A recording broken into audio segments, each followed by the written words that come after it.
سیستان و بلوچستان پهناورترین استان کشور چند سالی است گرفتار خشکسالی شده. اینو میشه از مزرعه پیرمرد صحرا دید. قدیم که هر کسی میامد اینجا از خیلی شای هست میدید که البته چطوری بود.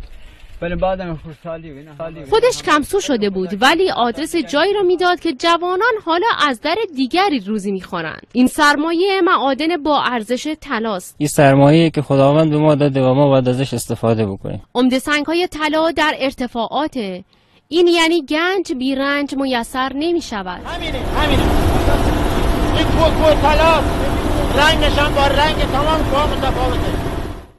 راهی مناطق صعب العبور شدیم، به جویندگان طلا برخوردیم.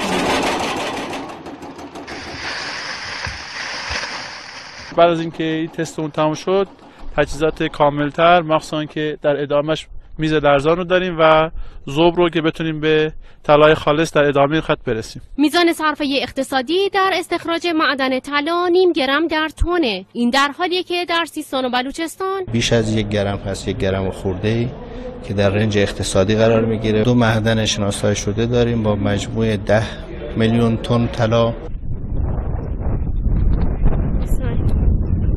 علاوه بر طلا، سیستان و بلوچستان معادن غنی آنتیمون، عقیق، زمرد و انواع سنگ‌های تزئینی رو داره. به قول گفتنی ما بر سر گنج هستیم. البته اگه قابلیت‌هامون رو بشناسیم و از اونها استفاده کنیم.